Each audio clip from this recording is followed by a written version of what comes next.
Hello, everyone. Welcome to another episode of Blue Bench Podcast. My name is Gabby Crevitt. I'm the Communications Director with the Montana Democratic Party. This week, our special guest is Ann Hedges, the Executive Director of MEIC, or the Montana Environmental Information Center. Ann, thanks for being on the show with us today. My pleasure. Thank you for inviting me. Well, there's a whole lot we want to get into today, but top of mind news just from last week about NorthWestern Energy announcing a merger with Black Hills. I first want to ask you your initial reaction to this news and what you and folks at MEIC will be looking for as this process kind of plays out in months to come. It's interesting, right? We've had the prospect of a merger in the past, and that merger failed because there was real concern that it was not in the best interest of Montanans. Here we have another merger of two South Dakota utilities. I mean, let's be honest, NorthWestern's headquarters are in South Dakota, although most of their footprint is in Montana. And they're merging with a utility that is spread across a lot of different states.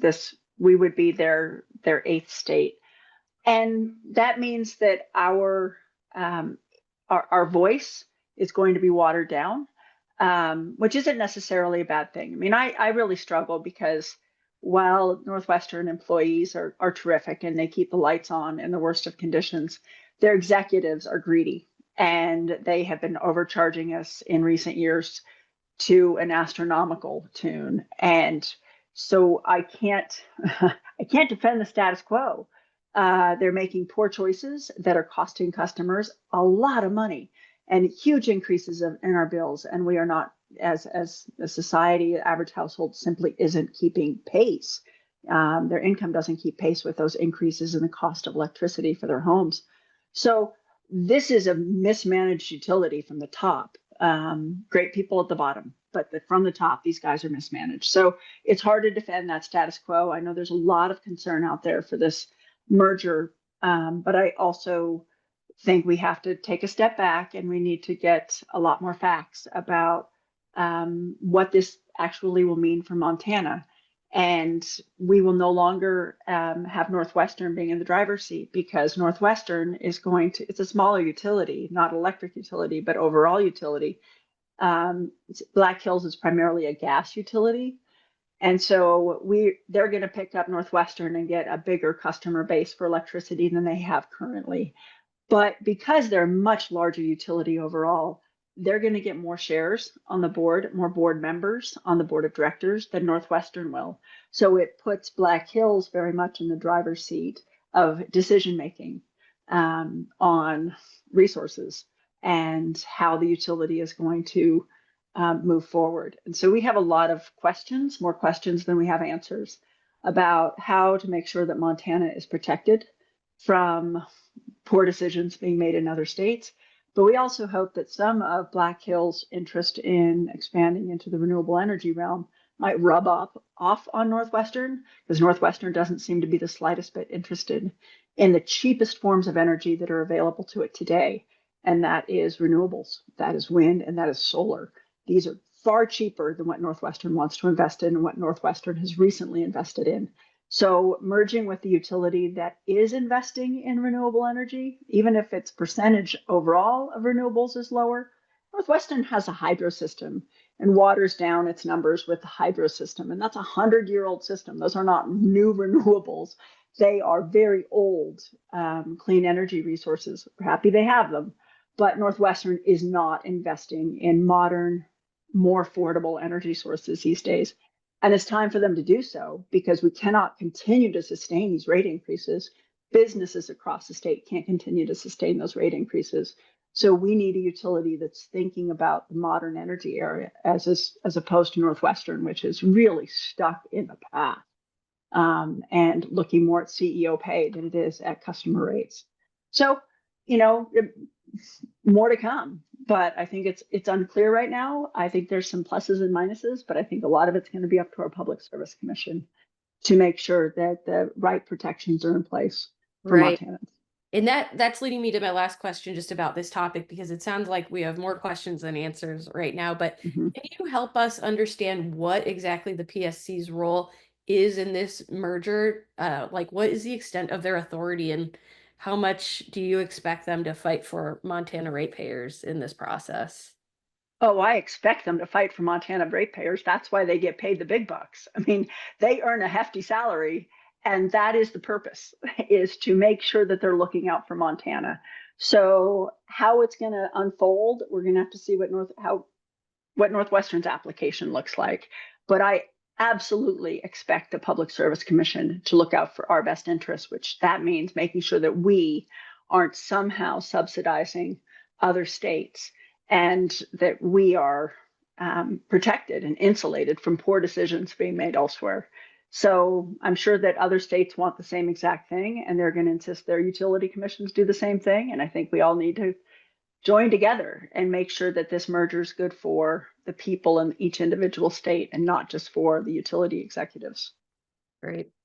So I want to switch gears for a moment and ask you about something that has really caught the attention of MDP staff. I know we've talked about this a lot. So the Montana Public Service Commission, or the PSC, what we were just talking about, is planning a public meeting at some point, I think, focused around data centers and AI related energy concerns. So can you walk us through what MEIC's core concerns are regarding this rapid expansion of data centers in Montana, specifically around energy loads and utility infrastructure? You know, a year ago, if somebody had asked me what are the biggest threats to both the grid and to Montana utility bills and affordability of our electric system, data centers might not even have been on the list. Now they're top of the list because there's a lot of hype. You know, it's very much like the dot-com bubble. It's like the whole housing crisis leading up to the housing crisis. It's a lot of hype and a lot of people trying to get rich quick. But in fact, there's it's not clear that there's any there. These data centers we know are shopping around to states. They're looking for the best deal. They're looking for the lowest taxes, for the cheapest and most available water. They require a lot of water. Let's not just talk about energy here, but let's make sure we focus on their water needs because they are significant. And Montana's already allocated, right? There is no extra water in this state. So where's the water going to come from? With data centers, they're going to need generation. They're going to need power. Who's going to generate that power? Who's going to pay for that power? You know, these data centers are coming on strong, but they are looking in each state for the best deal. And they are making these little press releases. And Northwestern is definitely making these press releases because it sees dollar signs. It sees revenue coming to its executives and its shareholders. And the customer base should be very, very concerned about this because as these guys shop around, they go to Idaho, they go to Washington, they go to Oregon, they go to Montana, they go to the Midwest. They're going to land wherever they get the best deal. And we shouldn't be making sure that they get the best deal on the backs of Montanans. And by the best deal, I mean paying the lowest taxes, not providing many jobs because jobs are always overestimated with data centers. Always. There are not that many jobs associated with them. Per square foot, there is no industry that has so few jobs associated with it. These are massive facilities full of computers. So there's just so many pieces that we need to be careful of. It's not that we don't all use our phones. It's not that AI is inherently bad. It's that AI should be being done on our terms. And state after state after state is realizing the exact same thing. Montana is way behind the curve of other states. Just today, I heard that Colorado has passed a new rule to limit data centers. Not to limit them so much as to say, you're going to come to Colorado on our terms. Here are the parameters by which you are allowed in our state. And Montana is not doing that. That's what needs to be done. We don't need to say, hey, let's throw the doors open, let these guys come in, and then let's have customers pay billions of dollars for new power plants to serve them. Not just power plants, but transmission and distribution lines. Somebody has to pay for all this. And I can guarantee that Amazon, Meta, Microsoft, these guys are in the habit of not paying if they don't have to. So I fought these guys in the legislature in the last couple sessions. They want a good deal, and we need to make sure that good deal isn't just good for them, but it's also good for customers.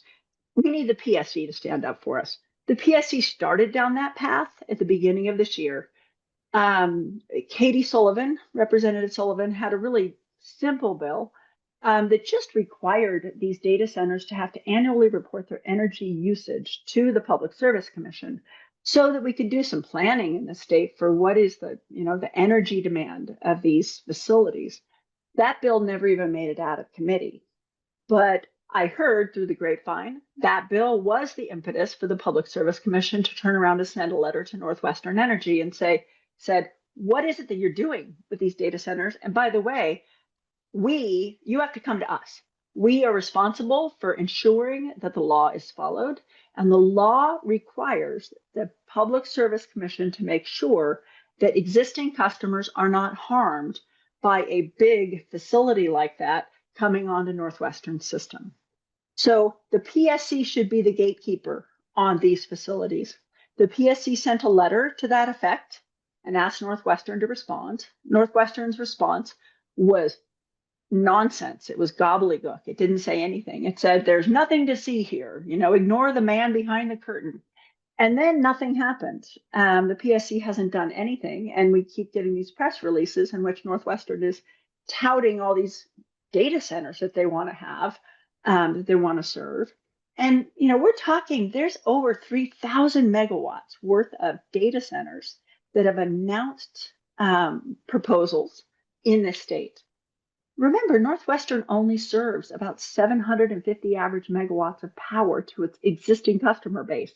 750 is the existing number, and there's 3,000 megawatts of proposed new demand from data centers. Where is that power going to come from, and who's going to pay for it? I mean, Colstrip is only 1,500 megawatts total with all of the owners. That's what's left. So we don't have that power available for these data centers. And that means that these data centers are anticipating that NorthWestern is going to build a bunch of generation and charge us for it as existing customers, and they'll charge them too. But we are the ones who are going to have to pick up the tab to make new power plants and transmission lines for the Mark Zuckerbergs of the world.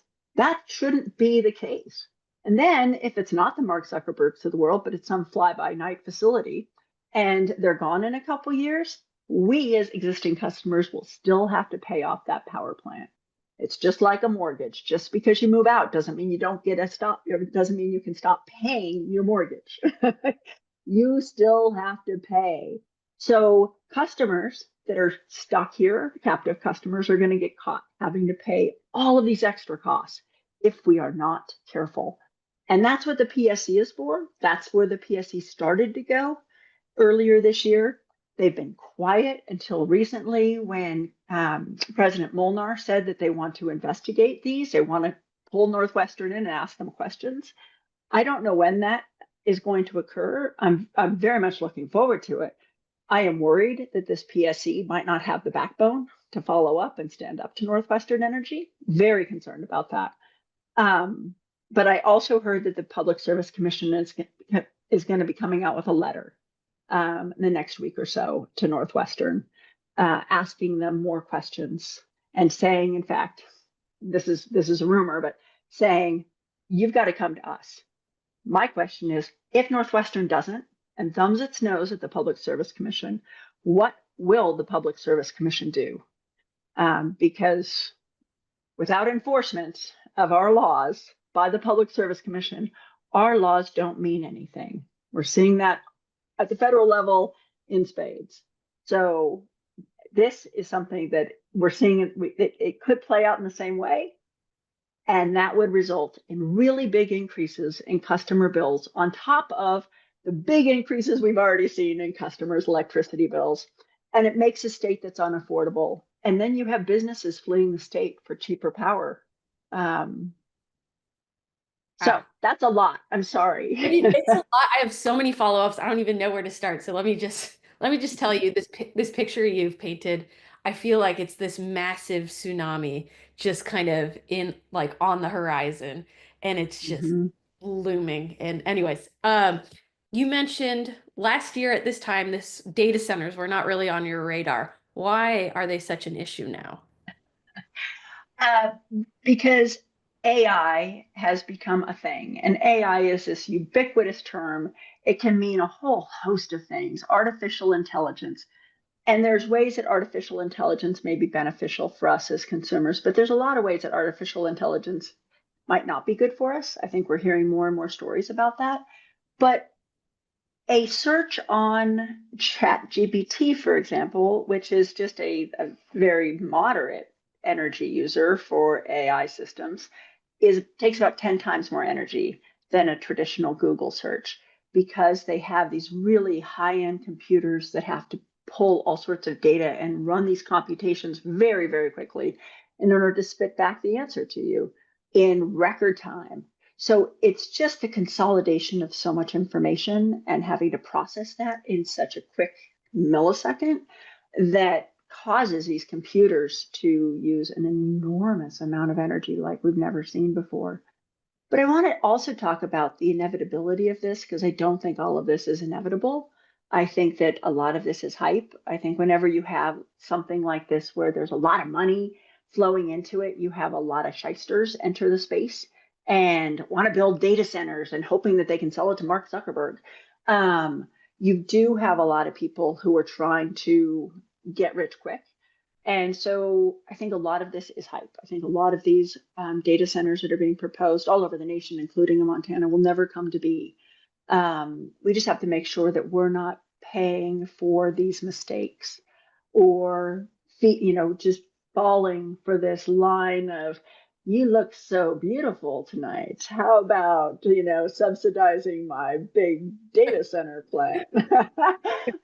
And so really all these things are giant warehouses of computers.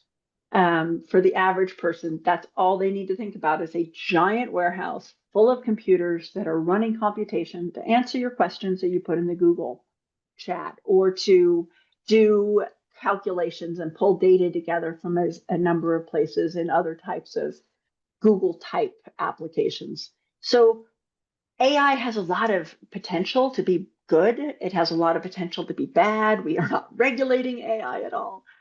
But we also see, and I think this is where we always sell ourselves short, that as a nation, as a species, we are innovative, we are smart, we are creative, we have the ability to do things better. So earlier this year, a Chinese company came up with something called DeepSeek. The company's called DeepSeek, and they figured out how to run the same type of computations in using much, much, and much, much less energy. So I think if we could put our heads together and say, how do we do this? How can we get this same type of positive outcome? We don't want the negative ones. There's negative outcomes for sure.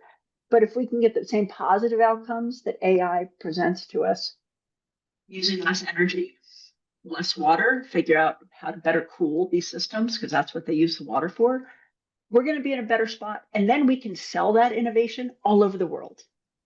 But that's what we should be looking for. We shouldn't be assuming that these projected growth curves of all these utilities are going to continue for decades to come. That's absurd. We are more innovative than that as a species. And we are going to cut these, even if AI continues with this, to meet this big, crave. If it meets the moment and it really does come to pass, which I doubt on this scale. But if it does, I think we're going to be better at it down the road. We shouldn't just assume that utilities models for endless energy needs is going to remain. We need to be cautious. Just a quick follow-up, since we were talking about this merger, how do you think this merger might play into some of this discussion about the data centers? It's quite clear that both of the utilities are interested in data centers. They listed it as one of their the reasons they want to merge, and one of the things they want to do is serve data center load. And of course they do. I mean, utilities are not benign entities working in the public interest to benefit America, right? They are corporations that have to provide revenue to their shareholders.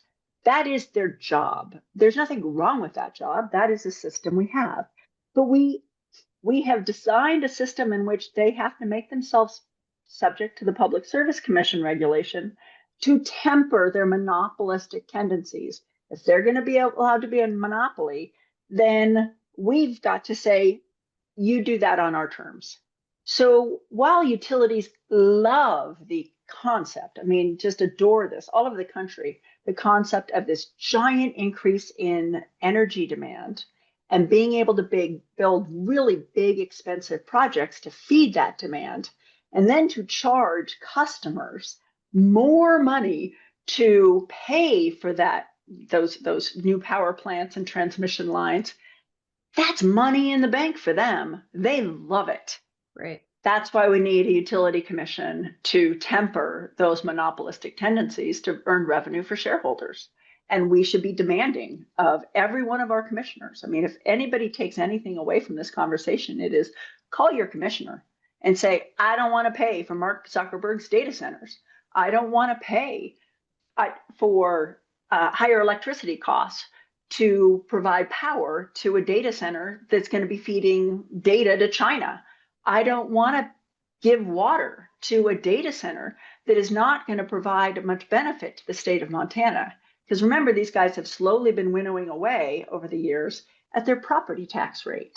So their property tax rate is really low. So there's not even that much tax revenue associated with these things. So we need people to be telling the Public Service Commission to do its job. I have to ask, I mean, how are we letting this get so far? I mean, how is it that the alarms are not ringing already? It sounds like the only people to gain are the utility company and the executives associated with that. I mean, are there other people that stand to gain from the system as it is now? Why aren't people sounding the alarm right now?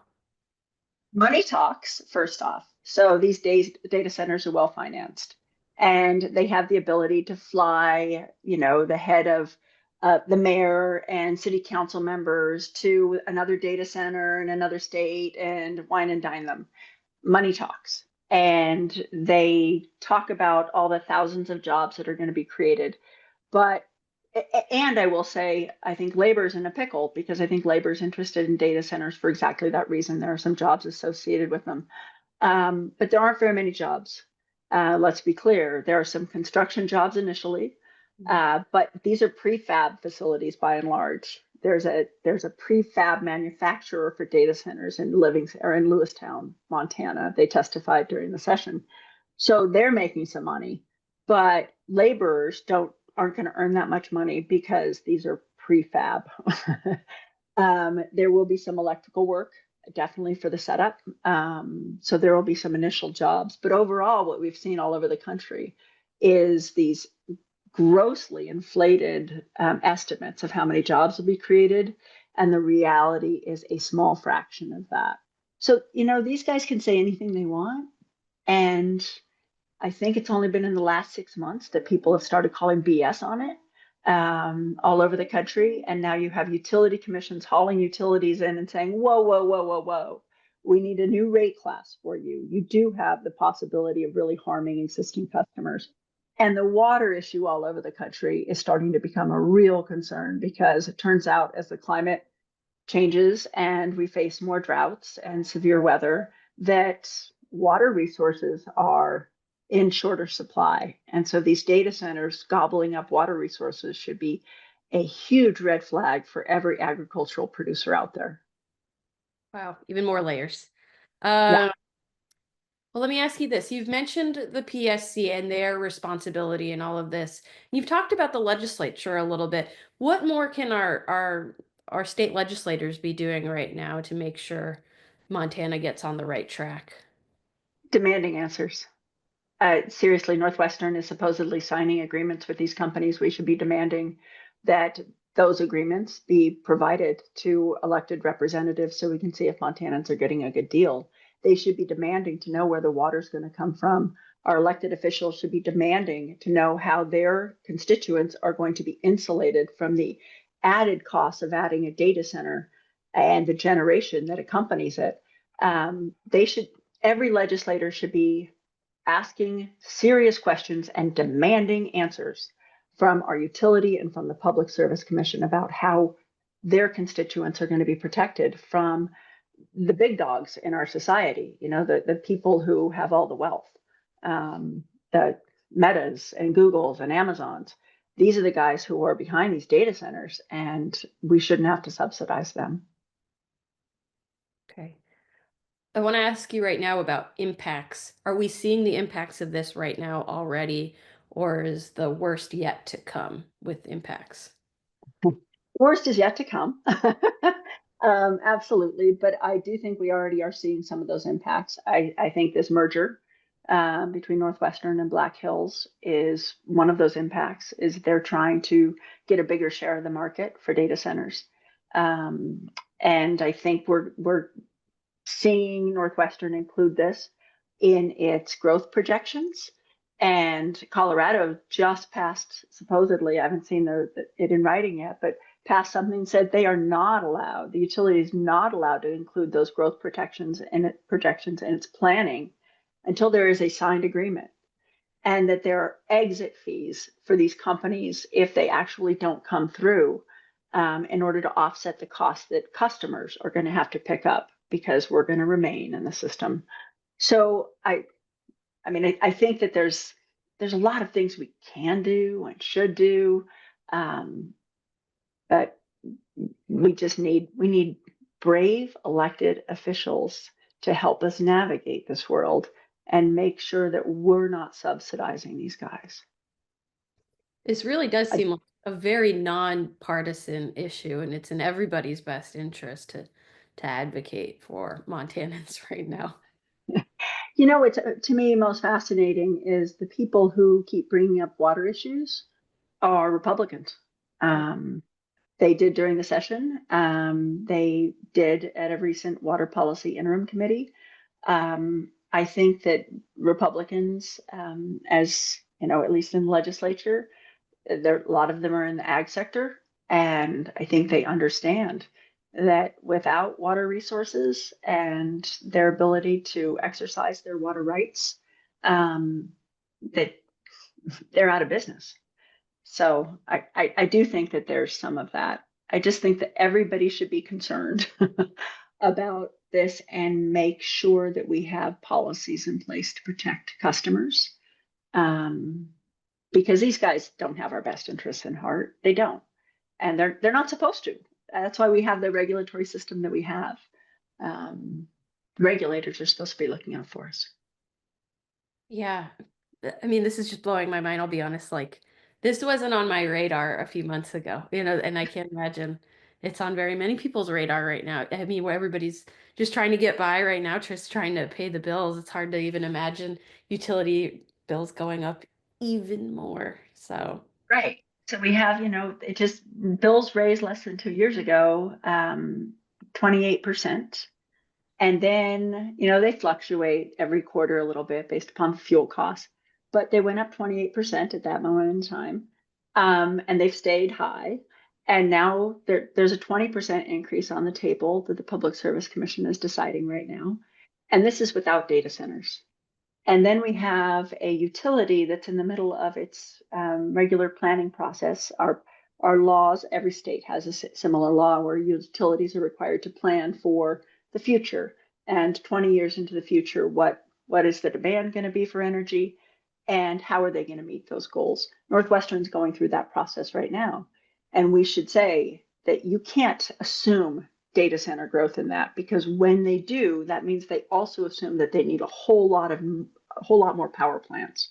And power plants, we've just learned from NorthWestern's current rate case, NorthWestern gold plates those power plants to eke as much money out of its customers, to benefit its shareholders as it possibly can. It chose the most expensive, next to nuclear, the most expensive type of power generation to locate in Montana and make us pay for. And nobody is happy about that except for NorthWestern. So if you think that's bad, if you think a $2 billion gas plant near Laurel is you know, expensive, just wait.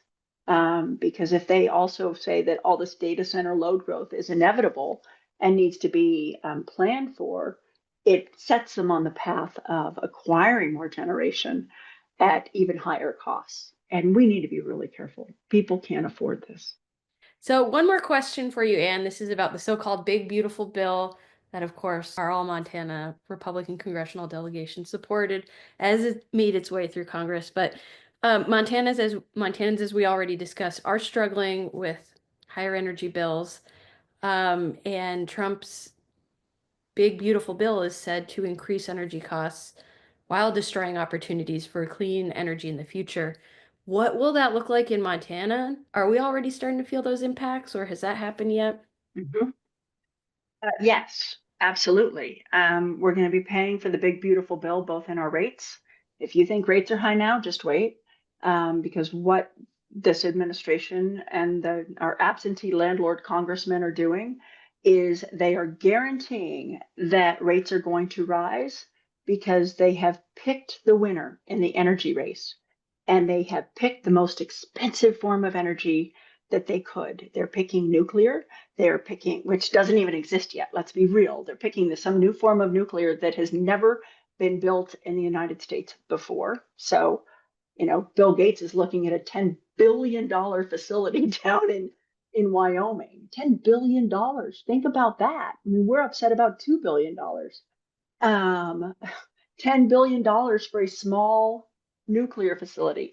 They're putting all of our money, our taxpayer money, into that. They are forcing coal plants, which have been around for decades, have cherry picked the cheapest coal, are old, need a lot of upgrades, don't have adequate pollution controls, AKA coal strip. And they are saying, that's the energy we're going to get. And all of these renewable energies, we're going to crush them. And that's what they're doing. They are crushing wind and solar, which are the cheapest forms of energy we have available to us right now. That's insanity. But yet, clearly, we know who's paying for their campaigns, because there's no other reason that you would pick the loser, because these are the losers. These are the old technologies that we've had for a long time. They harm people's health. They put out toxins that harm people. They cause harm. Who wants to drink a bunch of arsenic-laden water? Nobody. But in fact, that's what we're saying. Go right ahead and put more arsenic and lead into the air. Under the laws that we have today, the coal strip plant was supposed to reduce its toxic emissions by 50%. And what we're doing, what Congress is doing, what Trump is doing is saying, never mind. Don't cut your emissions by 50%, even though everybody else already has. This is nuts. These guys are forcing us to buy the most expensive forms of power. They are crushing an emerging industry in this state where there are a lot of jobs, and a lot of job potential. And they're saying, never mind, we don't want you. And they are driving businesses out of the state because that is going to lead to higher energy bills. And we've already had one business in Butte close up shop because they couldn't afford the cost of electricity in this state. They went to a cheaper market. So these guys are driving away business. They're driving up the average homeowner's utility bills. They're forcing us to breathe dirtier air. They're forcing agriculture to deal with water that has higher levels of salts, which is really bad for ag and aquatic life. These guys are harming us because these big donors ask them to. And that should be unacceptable to everybody. Um, you want to see your energy bills? Just sit back. You want to see them rise? Just sit back and watch the show, because that is exactly what's happening. But if you don't want them to keep doing this, call them and tell them that. They need to hear from their constituents. They should not be able to be these absentee landlords that are afraid of their constituents. We should bring it to them. It's a great point. My next question was going to be what should people be doing right now after they listen to this podcast, after they learn everything that I've learned today talking with you. What's the next move? It sounds like call your congressman, call your senator, call your PSC. district? I mean, is that what you're Yeah, I mean, recommending? these are your elected representatives. They are the people who are in office that are supposed to be representing you. And start with your Public Service Commission because they have the most direct control over your rates, over your electricity rates, your gas rates. Call them and say, stop it. Just stop it. Northwestern should not get whatever it wants just to pay their CEO $4.8 million a year. I mean, I don't know about you, but I'm not earning $4.8 million a year. He is, and he's making bad choices and raising our rates. And what you can see the correlation between when Northwestern's rates go up, so does the CEO's pay. And it's not proportional to the amount of money, the cost of living that people have to deal with. It's crazy. It's absolutely insanity. We have a broken system. Call the PSC and tell them that. Say, look out for me. Northwestern has enough lobbyists and lawyers and chief executives. Nobody's looking out for us, the little guy. So do that. Call Danes. He will do whatever Danes tells him is my impression. I don't think he has a mind of his own. And Zinke and Downing, they may care about public lands, but not really, because they're selling all of our public lands to the fossil fuel industry, who's going to tie them up for decades. And we're not going to be able to access those lands. So maybe they'll come back to us in poorer condition in 50 years, but I'll be dead. I want to use my public lands now. And they don't seem to care about that. So I think we need to really hammer on our elected officials to look out for us, those people who have to live here and pay the bills. All right. On that note, I want to thank you, Anne, for joining the Blue Bench podcast. I know I've learned a lot. I know our listeners are going to learn a lot as well. So thank you again for joining us today. Absolutely my pleasure. Thank you so much.